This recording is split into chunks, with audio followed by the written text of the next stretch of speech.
Mister Bansal, युवाओं के लिए फाइनेंशियल प्लानिंग के कुछ टिप्स बताएं। नमस्ते।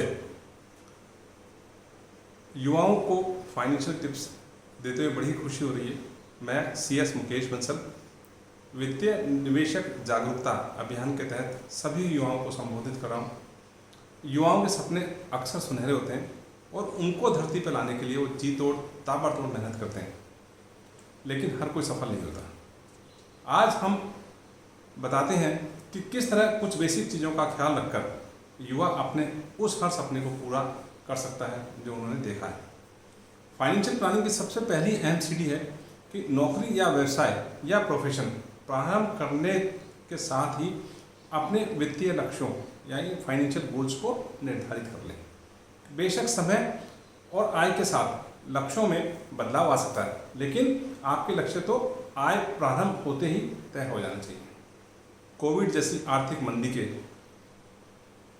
समय में या जॉब न होने के समय में या फिर भी लक्ष्य अगर आपके साफ होंगे तो आपके प्रयास हमेशा चालू रहेंगे। 9 अहम बातें हैं जिनके बारे में आज बात करेंगे। सबसे पहला है बचत और निवेश।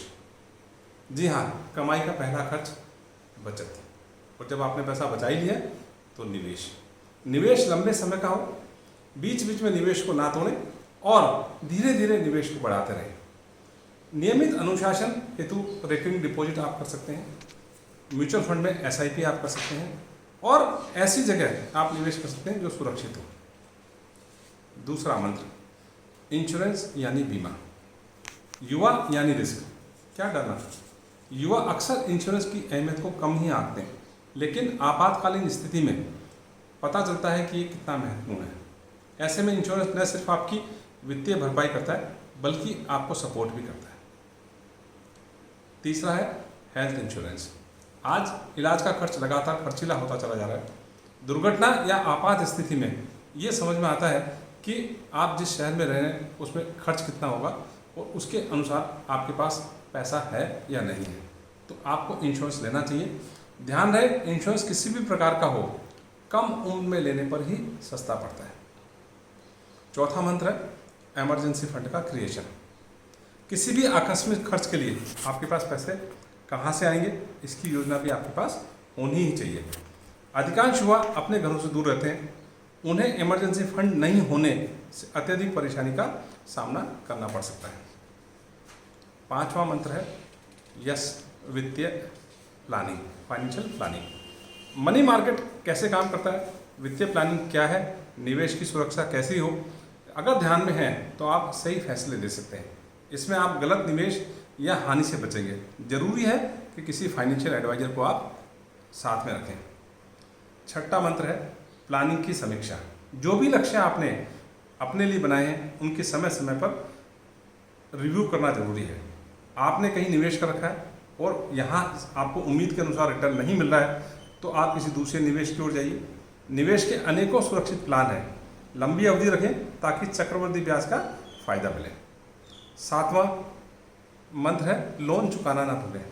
बेहतर लाइफ स्टाइल के लिए युवा क्रेडिट कार्ड का भरपूर उपयोग करते हैं, वहीं पेमेंट का समय आने पर उनके हाथ पांव फूलने लगते हैं।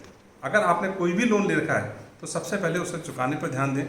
लोन लेकर कभी भी निवेश नहीं करना है। आठवीं टिप है टैक्स की प्लानिंग करें। टैक्स एक वास्तविकता है जिसकी युवा अक्सर खर्च करने के जुनून में परवाह नहीं करते।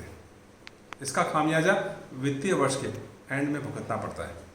इसलिए वित्त वर्ष के प्रारंभ से ही टैक्स की प्लानिंग चालू करें।